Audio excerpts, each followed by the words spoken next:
Welcome to the Insight podcast. Joining me on the show today is Dr. Sophie King-Hill. Sophie is an associate professor at the University of Birmingham. She specialises in sexual behaviours and assessment in children and young people, sexual health, sibling sexual abuse, misogyny, relationships, and sex education and the importance of youth voice. Now, the focus of this episode is the Netflix series Adolescence and the responses we've seen on social media and the news since its release. So I talked to her about what the programme gets right, then move quickly on to the problems with the programme and the responses we've seen. Her thoughts on the proposal to show the programme in schools and her reaction to a recent headline, "Schools to run anti-misogyny classes for boys in bid to tackle toxic masculinity."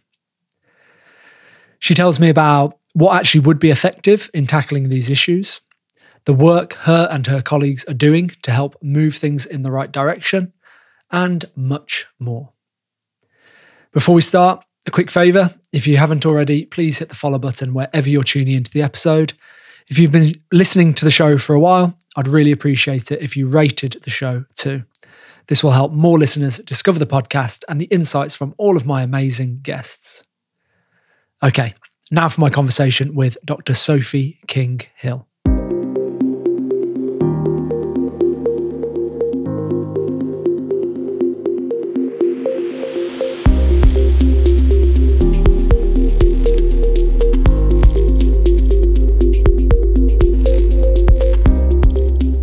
Right, emergency meeting. This might be the quickest turnaround from inviting a guest, recording an episode, and then releasing the episode.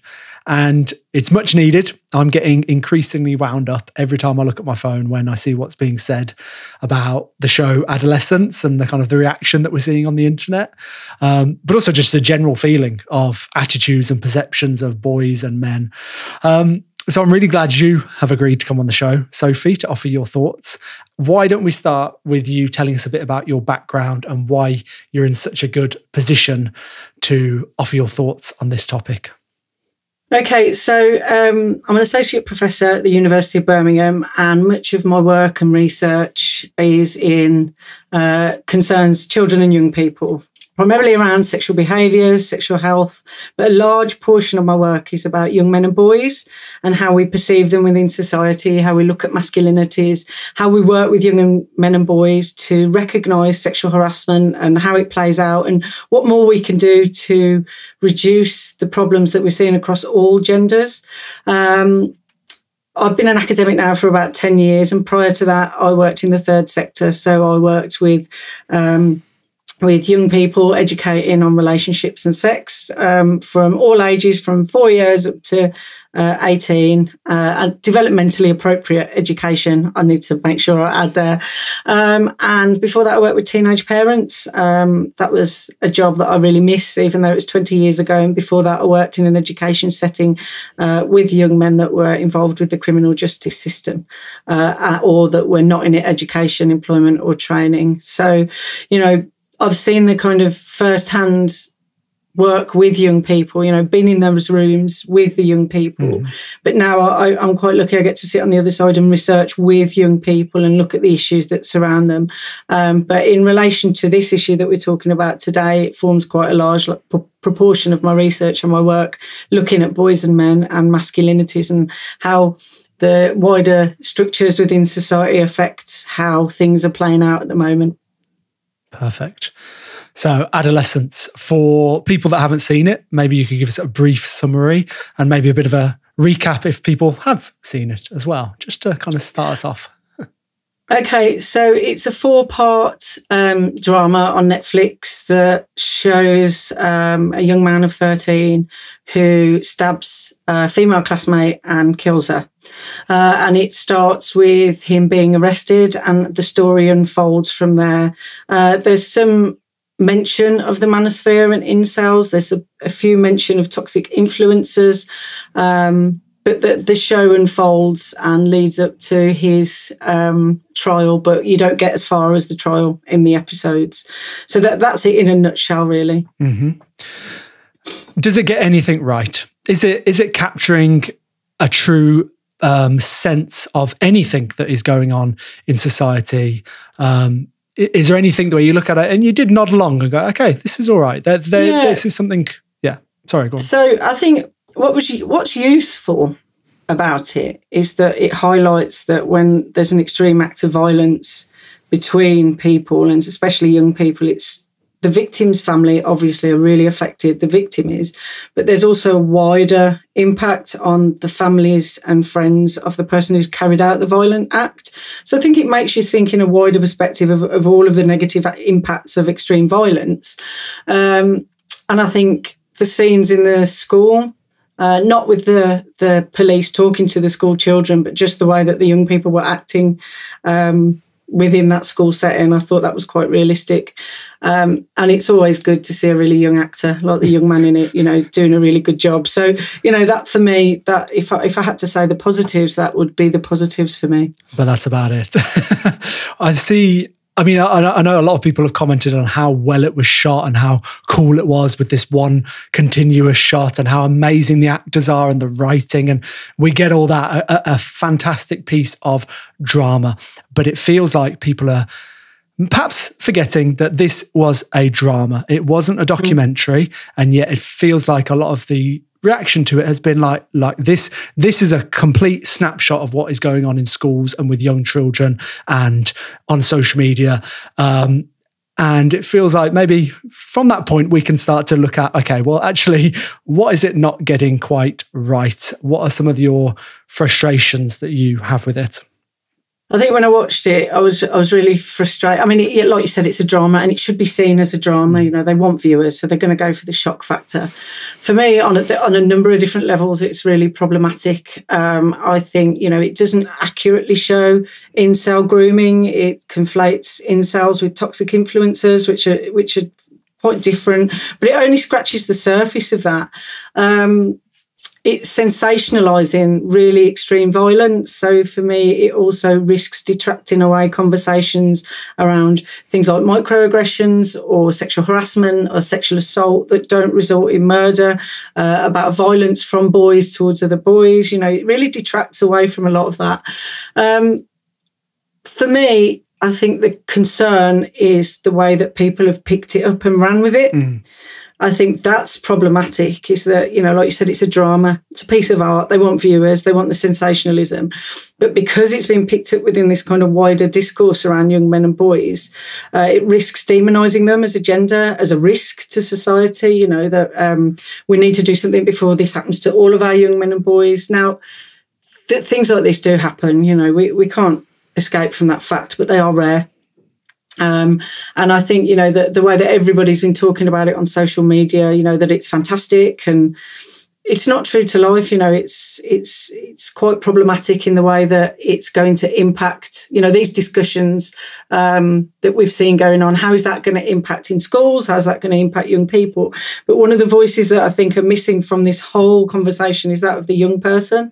I've seen every single person get online, talk about this programme, but nobody's really said, what do young people think about it? Do they think it's true? Do they think it's useful? What are the negatives of showing something like this to young people or using it as an educational tool, which it was absolutely was not designed to do?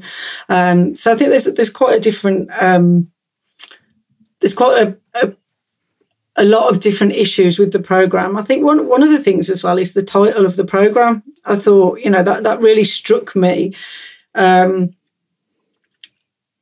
As problematic because it's associating adolescence, which is a period of a child's life when they're transitioning from childhood to adulthood, with something that's extremely negative, so those connotations. I know that some people have said, well, it shows that there's vulnerability and issues in adolescence, but that for me, it's linking just a period of a child's life or a young adult's life to something incredibly negative. And I think what it does, it risks that kind of fear of teenagers, fear of young people, fear of the internet, and it does risk shutting down really vital dialogue that we have with children and young people, if that's what we're expecting them to do, and that they've got no agency. I think that was something that came through, that young people are just taken by the internet and moulded, and some young people are, but there's this kind of young people have agency. They know a lot of these things already. You know, they're trying to tell us, but we just fail to listen over and over again. What it feels like to me is like the subtle hint that young boys, their default will be to abuse and to be physical and to be unkind to women, and it's like that's the default setting, and if we don't keep on top of them, they'll flip to that, or they'll always go back to that. And it's not like our young boys haven't got a default setting actually of kindness and compassion and generosity and all of these things. So that's a big thing, I think, for me. Did you get that sense of that as well? And also, what do you, when you see the reactions, I just want people, listeners, to kind of be able to like have that discerning outlook and see like what actually have I seen on the internet where maybe, because when you initially read some of the like reviews or reflections or whatever, the longer form pieces that you've had around it, you might go, oh, okay, yeah, that seems to make sense. So that must be the truth. It's a very real snapshot of society, because I see some of these things in the news. So, okay, this must be accurate. And I'm going to press repost, and I'm going to send it to my friends, because that seems like a responsible thing to do as a citizen. Yeah. But actually, what are some of the like red flags that you've seen in posts that actually, no, this isn't reflective? You're just jumping on the bandwagon, as you said, and you're just running with it.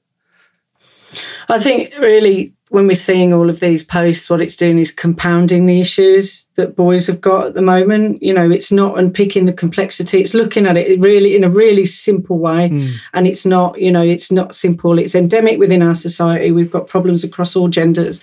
But to just jump on it and say, you know, oh, we need to work with young men and boys, otherwise they risk carrying out really extreme acts of violence. It's really naive to think that, you know, but it's also compounding these issues within society that young men are a danger, that boys are a danger, when actually they're not. You know, we have to work with the cohorts that we've got with young men and boys and really be driven by them into what they need.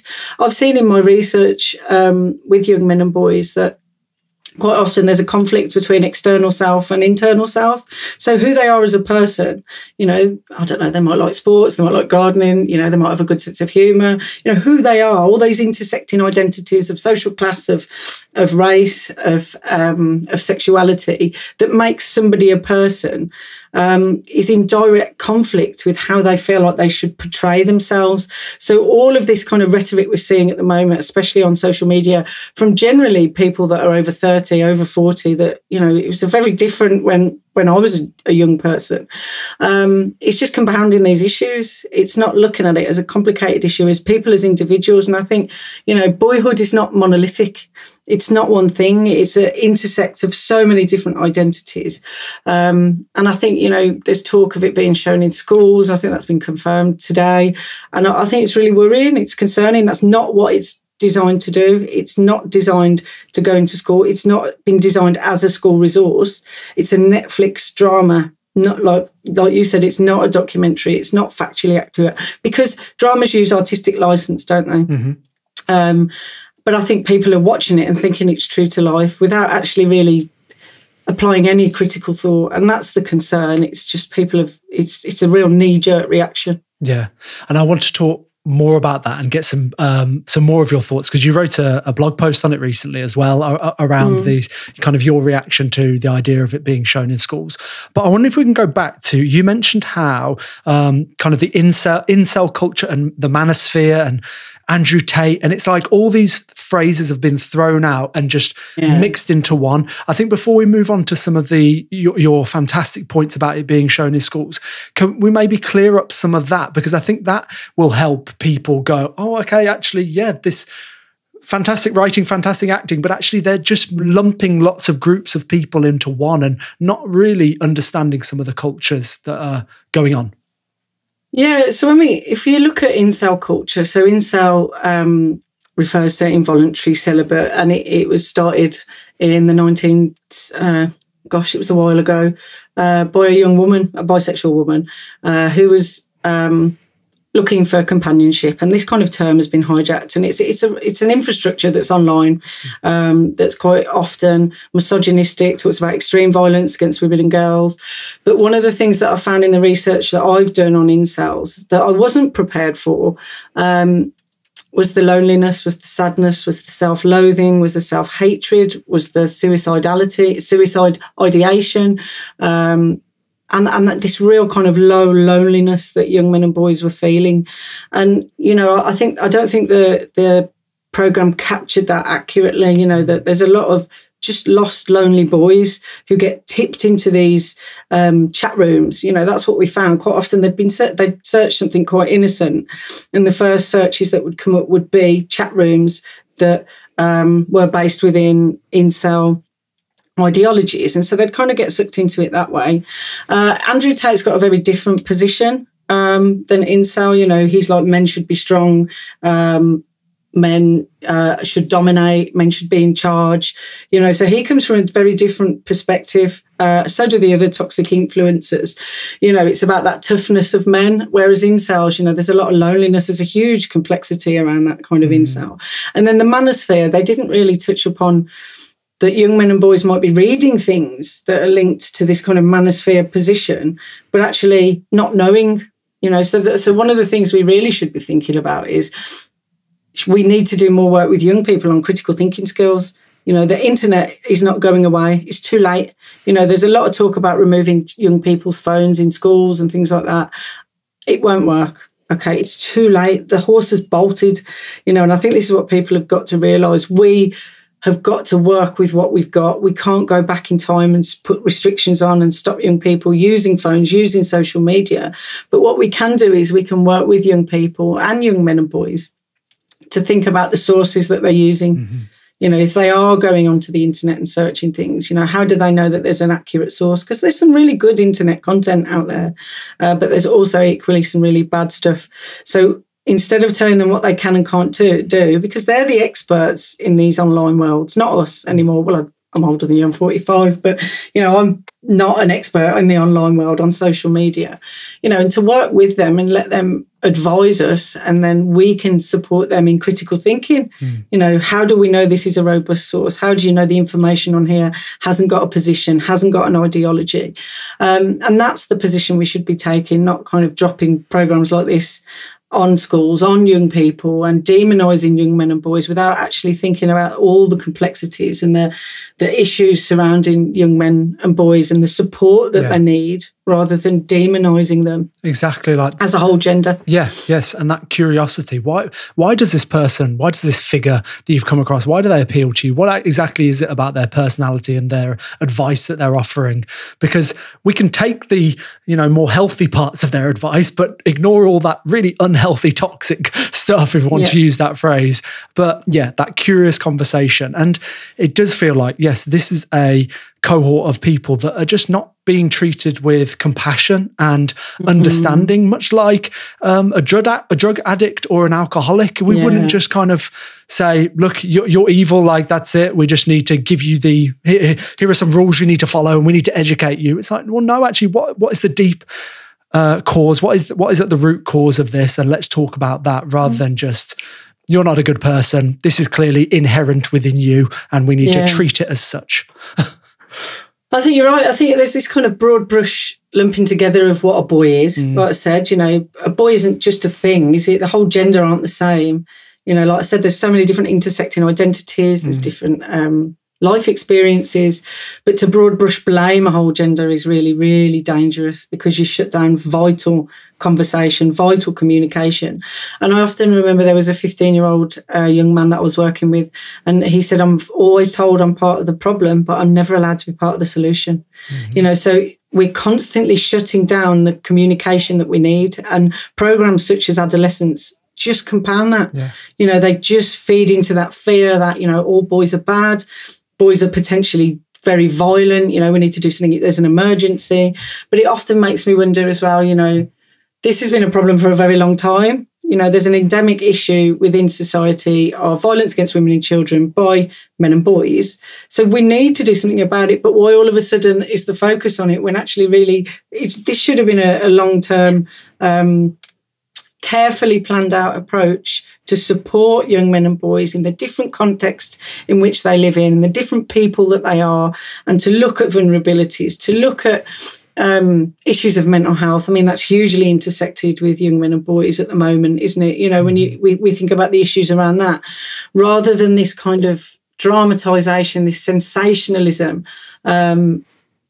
around them, you know, and this kind of panic. It's like there's this big moral panic at the moment for an endemic issue that researchers have been working on for years to try to do properly and unpick properly, and to work with young men and boys, not at them. And I think that's the thing.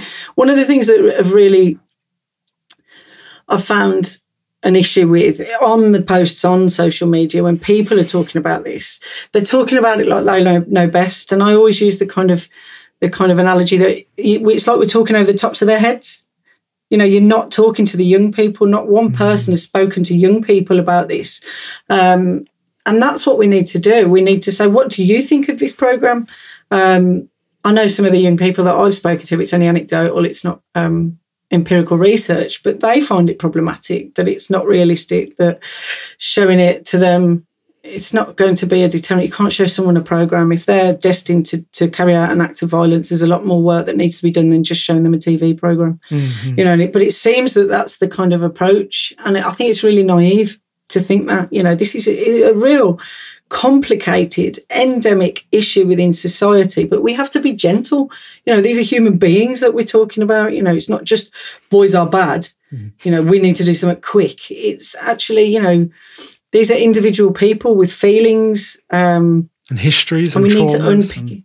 That's it, yeah. And we need to unpick these problems within the context that they're situated in. So an approach that's needed in Tower Hamlets, for example, is probably different to an approach that's needed on the Cornish coast in a school, you know, with young men and boys, because the problems will be different, the issues will be different, the environment's different, their identities are different.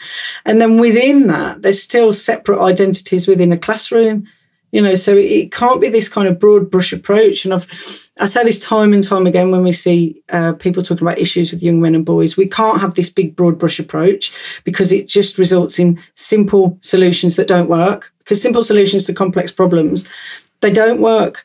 And also we're not listening to young men and boys. We shut them out of the conversation. You know, we just say you are a problem, but it's not working. I'd say this so many times. The problems are getting worse. The approaches we're using at the moment, they're not working. You know, sexual harassment's getting worse. Male mental health's getting worse. Sexual assaults are not reducing. You know, we look at all of this, and as a society, we need to take a real big step back and think what we're doing is not working. We need a different approach. And one of the approaches we haven't done is listen to young men and boys, try to open the dialogue, try to open the conversation, actually ask them, how do we fix this? Because no gender is winning at the moment. You know, how do we support each other? How do genders become allies to each other?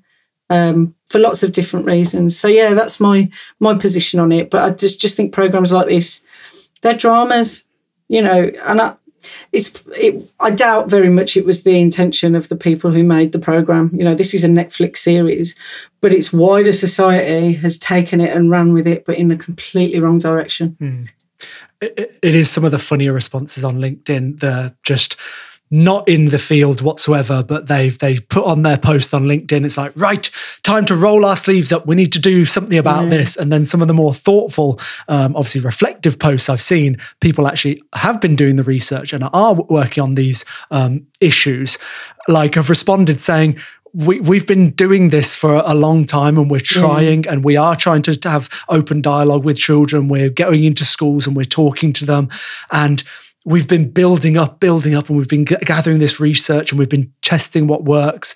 And now you're coming in and just saying, well, let's just jump into schools, show them adolescence, and that'll solve the problem. That'll end the era of Andrew Tate is one post that I saw the other day, because like, oh, this program's great. We're going to end the era of Andrew Tate because all young boys will watch this and realize what's going on. I'm like, what are you talking about? What are you talking about? Yeah.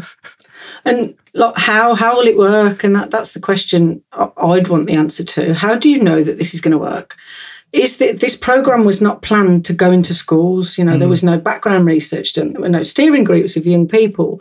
The there are probably people at the moment scrambling to put lesson plans and wraparound plans around this. But one of the other things we've got to remember in this programme, the boy depicted is 13, the programme is 15. So they're going to be showing this to 15-year-olds that, that perhaps don't identify with being a 13-year-old anymore. It's quite a big age difference between 13 and 15. Also, when I talked about all the different intersecting identities, some boys might not see themselves in that identity of the boy that's depicted in this drama. You can't just pick something up and put it into every single school and expect the same response. It's naive. It's too simple. It's a knee-jerk reaction. And to put it into schools, no one's asked young people, will this work? Or are we just going to, yet again, demonise young people, and especially young men and boys, create this kind of panic rather than unpick these issues slowly and carefully with young people, with teachers, with parents. But I think there's a lot of fear-mongering going around at the moment. But yeah, this isn't how you plan out an education intervention. No, it really isn't. And I think that's the most important point that you make. Like, what is the wraparound? What are the other resources? Are schools honestly just thinking we can just show them it and we can just have a discussion and that's it? Because, as you said, simple problems do not fix complex. Sorry, I didn't say that right, did it? Simple solutions don't fix complex issues. And this needs to be well thought out, and it will take months, and it can't just be. Teachers might well be sitting at home at the moment going, right, I've got to plan lessons around this. Maybe they've even been told, I don't know. Listeners, if you're a teacher and you've been told that, please let us know. But, is that what teachers are thinking they've got to do? Like asking ChatGPT, watch Adolescence and then tell me a lesson plan on how I can address this with my children. That's the situation we're in, aren't we? Instead of coming to the experts that have been doing this for years and have been studying it. Yeah. I wonder what schools and teachers are thinking, because they're probably watching it on the news and unfold on LinkedIn like the rest of us. Yeah. This is just being imposed on them as well. And if you think about it, it's a 15. So that the information around boyhood, around violence against women and children, around online incel cultures, around the manosphere, around social media, you've got to start that way before 15. Like, this needs to be going on in primary school, incrementally built up slowly. But to do this at 15 and to show them that drama, it's not going to have the desired impact anyway, because it's too little too late, and it's about a 13-year-old. And it'll become very rapidly dated as well. That's generally what happens when things are centred around the internet. It'll become dated. There are some aspects of it as well that are unrealistic, but I assume that's the artistic license. They never designed it to be an intervention in schools. So yeah, I have so many issues with that. And also that, like I said, it's called adolescence, but adolescence starts at a young age, and it's not all bad, but if we're calling something adolescence that's bad, and that, I don't know, I find it really problematic. The show itself as well didn't stay on one issue. It seemed to skirt over issues. So things like incel and toxic influencers, it wasn't unpicked enough. Right. They could have spent a lot more time looking at how online grooming is drip-fed to young people and how that actually happens and what parents need to know. But because they were creating a programme, not a school resource, they're not going to do that, are they? Because that wasn't their intention. And I think it's useful to remember that. This show was never intended as an educational tool, and it's just created this huge panic with everyone. Like you said, there's people that have never worked in this field, giving very, very straightforward opinions on what they think should happen. And, the problem with boys at the moment, when it's wrong. It's like, see, we told you boys are bad. This program proves it now. Like, oh my gosh. And I guess the point that you made there, it's implied that this change in your son, your nephew, your brother can just happen overnight, is I guess what it's implied by a 4-part series that happens very quickly. And, as you mentioned, you don't show that drip feed and that build up. And I guess that contributes to some panic, doesn't it, in parents and families and schools that, So a young boy could just watch a video and overnight they all of a sudden want to commit an act of violence. And of course it doesn't work like that. Oh, man. One of the things I think that's missing is that we're not creating safe spaces for young men and boys to come in and pick the things that they've seen. And it won't just be a programme like Adolescence that they've seen, or it won't be just something they've seen, on the manosphere or in an incel chat room. People are sharing reels all the time that are really extremely violent, that are misogynistic, that are really damaging, and we're not picking that up, are we? We're saying, incel forums. Well, actually, you've only got to look at some reels. You've only got to look at some social media platforms and the level of violence that you can access very rapidly by accident. And once that algorithm kicks in, they're seeing all of this. That's been neglected within this conversation, hasn't it? It's, there's this kind of, the toxic influencer, the incel forums, the manosphere. But what about the standard reels that are just being drip fed to children and young people? And there are no safe spaces for them to go and talk about it. If you look at things like pornography, for example, if a young man sees pornography, whether intentionally or unintentionally, but sees something that upsets them or they need to make sense of it, we have no safe space for them to go in and pick that. So they hold on to that. We don't have that level of discourse within society at the moment for young men and boys to say, I've seen this. I really need to talk about it. I need to try and understand what I've seen, and how that relates to me as a person. We don't create those spaces. We just constantly shut them down. And another aspect of this that came out of my research with young men and boys is that when we talk about consent, we never talk about boys and consent, do we? It's always generally young women and girls. What about if a boy doesn't want to do something sexually? What if a boy wants to say no?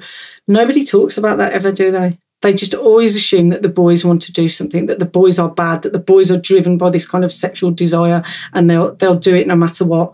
And some of the boys said to us in the research that I carried out, I can't say no. I can't, because if I'm with a girl sexually, and I say no to her, she'll feel rejected. It also means I'm less of a man or a boy, because that's what's expected of me. Society expects me to act this way.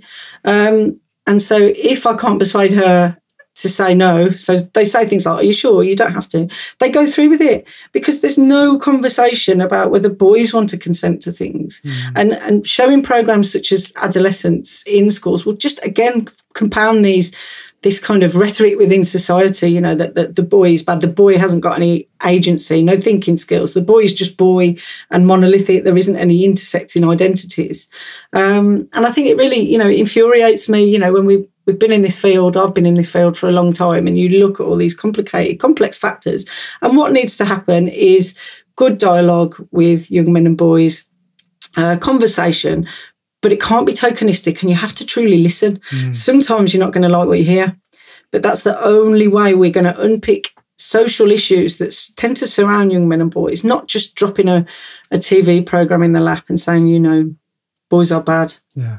And how could that look? Does that mean training up teachers, training, delivered by someone like you who's actually done the research and has initially gone into schools and taught? I'm just thinking, like, actually, how do we move forward? You draw attention to some of the TikTok videos and things that people are seeing. And as you say, this has been going on for months, years or whatever. It's not just reared its head just now because Adolescence has come out. Actually, they've been exposed to this content, which of course we recognise is a problem and want to address. And you're saying, well, dialogue is the most important thing. But I don't know, a teacher could be listening, or a mum or a dad could be listening going, oh, well, I don't feel equipped to have that conversation maybe sometimes. That's fair, isn't it? Yeah. So is this about research-led kind of planning and questioning and then training up teachers? I don't know. Yeah, I think we've always got to be led by young people. They've got to be at the forefront of this. So we need robust research with young people leading it, with researchers, with teachers. Training's got to be evidence-based, but again, we've got to be listening to the voices of young men and boys, and not just a few young men and boys. We've got to think about all the different types of boy, the different types of identity, and listen to young men and boys about what they need. But again, it can't be a one-size-fits-all because different schools need different things because of the different context that they're in. There might be schools that are in a low socioeconomic area. So the issues that they'll be experiencing with young men and boys will be different to a fee-paying school. And we have to think like that. Part of my research, I worked with a group of young people. I think there was the majority were boys, and we designed they designed a resource called A Student's Guide to What You Don't Know. It's freely available, and it's tips on how to design a relationships and sex ed curriculum with children and young people. So this is straight from young people saying, you need to listen to us. Okay, you're teaching us things we already know. I don't think showing Adolescence to any young man or boy at 15 is going to shock them into any kind of different behaviour, because it's too late for that kind of work to take place. And that's what they were saying time and time again. Just listen to us. We want to learn about the world around us. We want to negotiate these really complex and complicated social structures that we're in. And maybe we need support doing it, but we're the experts in that. And they're always willing, once you give somebody a safe space to talk about these things, that they want to learn these critical thinking skills.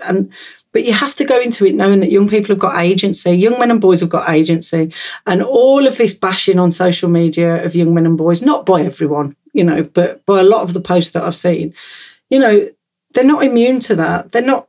They're seeing this, and it's changing the attitudes of people towards young men and boys. It's a potential danger, and it does have an impact. And on that topic, The Independent recently shared a article, and the headline was "Schools to run anti-misogyny classes for boys in bid to tackle toxic masculinity." I'm assuming that your thoughts that you've shared in the lead up to this fit quite nicely to any kind of reflection or reaction that you'd like to share on that headline. Yeah, so I think headlines are designed, aren't they, to grab you. But anything that says anti-misogyny will shut people off immediately. Young men and boys will shut off if it's like, we're teaching you how to not be a misogynist. We're teaching because you are inherently bad. There's that kind of assumption. And this kind of toxic masculinity, masculinity is really a dirty word now, isn't it? A couple of years ago I was saying it was becoming a dirty word, but it's not associated with anything positive at the moment, and it seems to be getting worse. What we need to be doing is just working with young people in the context that they're in schools, and young men and boys, and listen to the needs that they've got, rather than saying, anti-misogyny classes. It's not going to, wow. I'd be surprised if it had a dramatic positive impact, because at the moment, what we are doing, which are similar things to that, are not working. Yeah, it just goes back to that it being inherent in a boy that they are misogynistic, they are abusive, they will be controlling. Left to their own devices, they will not grow up to be a nice person, and it pains me. It absolutely pains me. It's just. You feel, and then that quote that you gave about the boy that was saying, I'm just seen as a problem. I'm not ever talked to. Like, it's heartbreaking, and I don't think people realise how real that situation is for boys and young men, and even going into adulthood as well as men as well. Just a constant beating down, and well, this is what you get, this is what you deserve. It's our turn now. It's kind of us against you, and it's like, oh. Man, it's such a shame. Yeah. It causes so much resentment. There's a lot of resentment because of that kind of discourse, but there's also a lot of guilt. There's a lot of young men and boys are constantly being told they're privileged, when actually, when you look at all these little intersecting identities, they might have a really awful home life. They might live in extreme poverty. And then to be told you're privileged, it can cause resentment, it can cause guilt, it can cause confusion. We can't just be doing this kind of broad brush approach to young men and boys. It's different for different people, but we've got to approach it with compassion, because young men and boys are human beings with feelings and identities. But they also are bound to these social structures that we're all bound to, about these expectations of a man or a boy. And so programs such as Adolescence do compound that. They're reinforcing those stereotypes that we're trying to get away from by scaremongering. But like I said, I doubt very much it was the writer's intention to create it as a school resource. So I think, it's important to say that. But it's a knee-jerk reaction to a very complicated and long-term endemic problem within society. Yeah. About how we view young men and boys. So the alternative to a knee-jerk reaction is a more well-thought-of reaction and a more well-thought-of approach. And this is the work that you're doing, and it's the work that your colleagues are doing. You've mentioned David Russell, I think, before, either during the episode or before we press record. Yeah. I've had Dr. Alex Blower on the show in the past. Yeah, he's great. He's great, yeah, brilliant. And there are lots of other people that are doing this really important work. I mean, what are you doing, and what are your colleagues doing, looking ahead to the future to get that research done and make an impact? So, the thing is with really good research and really good work, such as, work by David Russell, Alex Blower, you've got Nikki Holmes as well. She goes in, her company goes into schools, works with boys and does it really effectively. Is that these are piecemeal. There's no...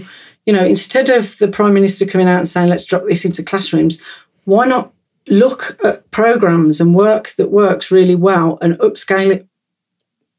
And with the people who know what they're doing, that can go into schools, that can create sessions and work with young people and with young men and boys that fit the context that they're in, but they don't seem to listen to people that are doing this work. And in terms of the work that I'm doing, interestingly, I went into it with young men and boys thinking I'll make a resource to be shown in schools to young men and boys to help them and support them. Well, over the course of 16 focus groups with boys from lots of different demographic backgrounds, 3 steering groups with young men and boys, they actually told me that idea wasn't very good. They're very nice about it, but they were like, yeah, it's not going to work. Just making a resource to show in schools is not going to work. So the research that I'm going to be writing up soon, because we've got all the data, is going to be writing it up for schools, to say this is the issue, this is what we found, this is what young people are telling us, this is what you need to be considering when approaching these issues. So even then, over the course of empirical, robust research, young men and boys said, please don't make us a resource. You should have just written a Netflix series, Sophie. Like, come on. Well, yeah. You would have had instant impact. Easy as that. Yeah. Yeah. But it's impacting the wrong way, isn't it? Exactly. That's the sad thing about it. But yeah, so it's kind of, even they were telling us, we don't want what were we going to do? We were looking at little mini videos. We were looking at, dramas and plays and resources. And they were just like, it's not going to wash. It won't work. You just need to tell the teachers how to treat us. So that was quite insightful. Yeah. Crazy that, isn't it? That if you talk to kids, you understand what kids want and what actually will work for them. Mad. Yeah. Well, Sophie, I think we forget that they've got agency. Yes. So I was just going to say, I think we forget they've got agency. We just talk over the tops of their heads. We shut them down time and time again, and we just need to listen, but not in a tokenistic way, because I've seen that done as well. We listen to young people. Well, if you listened and you didn't change anything, you didn't really listen. And I think that's, that's really important. So the resource that I made, where the Student's Guide to What You Don't Know, that the young people designed, I went in there with some research money and said, here's the curriculum, let's design a resource based on a topic. And they thought for a bit and they were like, yeah, that's not a really good idea. Can't we write a guide for teachers and leadership teams? And then so I changed everything, because I'm 45. I don't know what they need. They know what they need, but I've got the means and the platform to support them in that. And is that available? Is that freely available? Yeah, it's all free. Everything I do, all my research and everything, it's all on my staff page. It's all freely available. Any resources that I've got, and if people can't access them, just get them to drop me an email and I can send it them. Exactly. So we need to put that resource in the show notes for sure. That's brilliant. Well, I wanted to finish on a more of a positive note, and I think we did. At the very least, a more realistic note. This is what can be done. This is what should be done. And then I just love your point about upscaling actually what is working, rather than just okay, I'm going to react to the public and just drop something in there. But no, things are working, as you said, in pockets. Let's bring it together. Let's have an actual, some cohesion here, and let's get that out there. So that's excellent. And everybody doing this work would be really happy with that cohesion. There's some really good people out there doing some good stuff that would be really happy to work collegiately and roll things out on a bigger scale, instead of taking a program from Netflix that wasn't intended for this. Yeah. Well, I appreciate how kind of last minute you were able to book onto an episode, and we were able to record, and I'm going to put this out as soon as I can in the next couple of days or so. So thank you so much, Sophie, for your time. I really appreciate it. I usually finish my episodes with 3 quick-fire questions that aren't related to the topic at all. They're more kind of personal, if you're up for that. Okay, excellent. Yeah, definitely. The first one is, what's one lesson you wish you'd have been taught when you were a child? So if you feel like you failed at something, or you've been rejected for something you've applied for, generally it's not the end of the world. It means there's a turning point. And when you look back with hindsight, some of these things where you perhaps don't get what you want, or the job you've applied for, or the funding that you've applied for, something better is probably around the corner. Next one. Is there a habit that you've introduced into your life, or even a habit that you've got rid of, that you've kicked, that's helping you feel happier and healthier? I really like walking.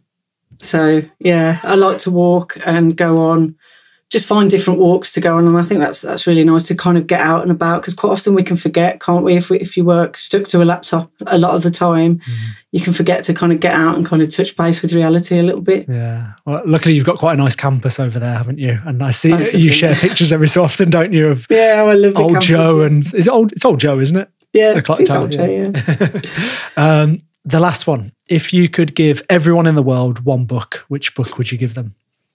Oh, now there are 2 that I'm kind of struggling with, and which one? So I think you can say both if you like. It's okay. Okay, so Orwell's 1984, which does teach us about critical thinking, about thinking about how we can quickly get wrapped up in things without considering what's going on. Although maybe I wouldn't recommend reading it at the moment, because it's a bit too true to life in some parts.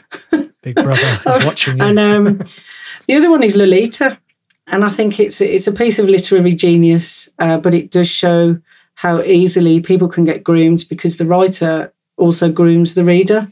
And I think it's fascinating to how you start to sympathise with the protagonist, who's actually doing some pretty awful things to a 14-year-old girl, because of the way that he writes in a really persuasive way. And it teaches us, that we're all susceptible to persuasion, and we all must take a step back and critically think about what we're doing, how we're thinking.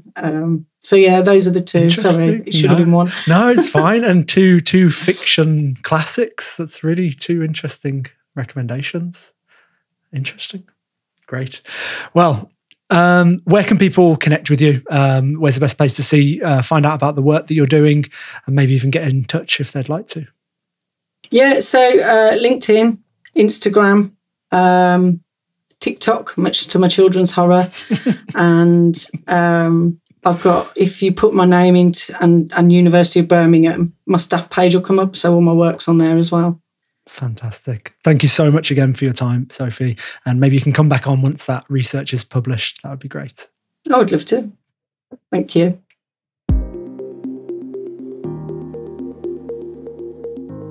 Thank you for tuning in. I hope you found my conversation with Sophie insightful.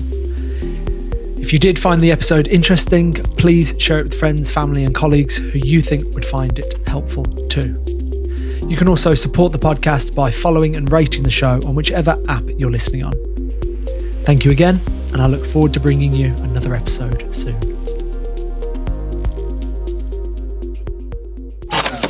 That was a Good Gosh Media production.